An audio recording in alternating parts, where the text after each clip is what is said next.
The incursion and bombardment of Gaza is not about destroying Hamas. It is not about stopping rocket fire into Israel. It is not about achieving peace.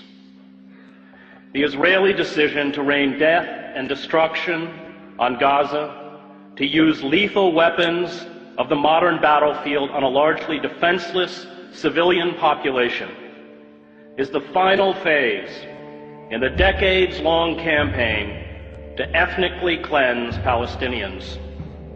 The assault on Gaza is about creating squalid, lawless, and impoverished ghettos in the West Bank and Gaza, where life for Palestinians will be barely sustainable.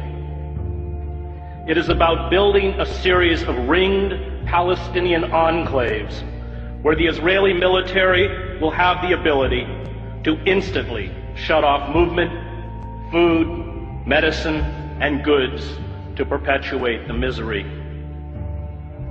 Privilege and power, especially military power, is a dangerous narcotic.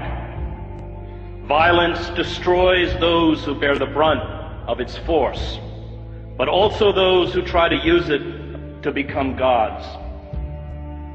Israel uses sophisticated attack jets and naval vessels to bomb densely crowded refugee camps, schools, apartment blocks, mosques, and slums, to attack a population that has no air force, no air defense, no navy, no heavy weapons, no artillery units, no mechanized armor, no command and control, no army, and calls it a war.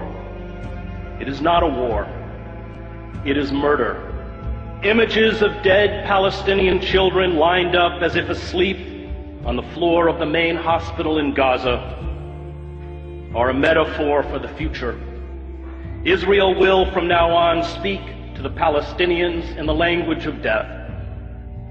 Those who orchestrate such sieges do not grasp the terrible rage born of long humiliation, indiscriminate violence, and abuse.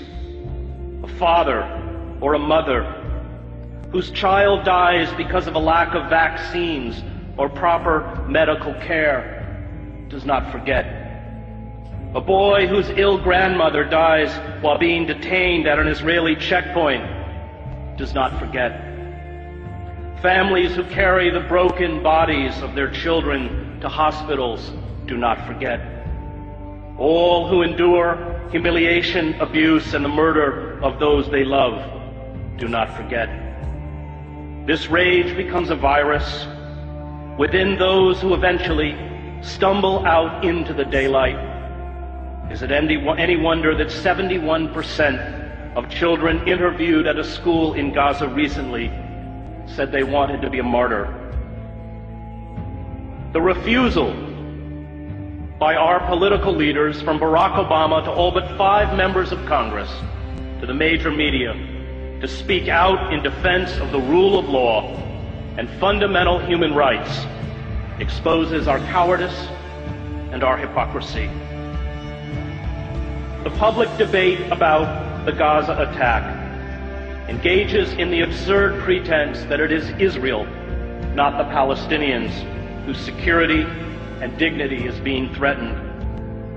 This blind defense of Israeli brutality towards the Palestinians is a betrayal of the memory of all those killed in other genocides in other times.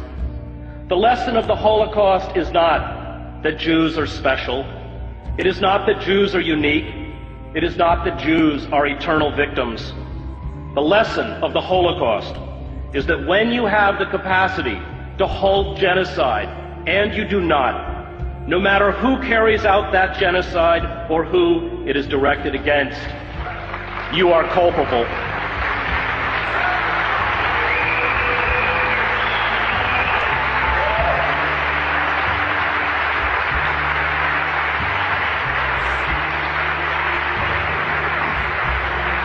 And we are very culpable.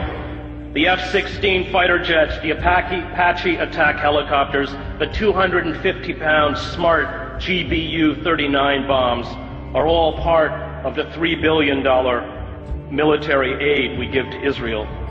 Palestinians are being killed tonight with American-made weapons. But perhaps our callous indifference to human suffering is to be expected.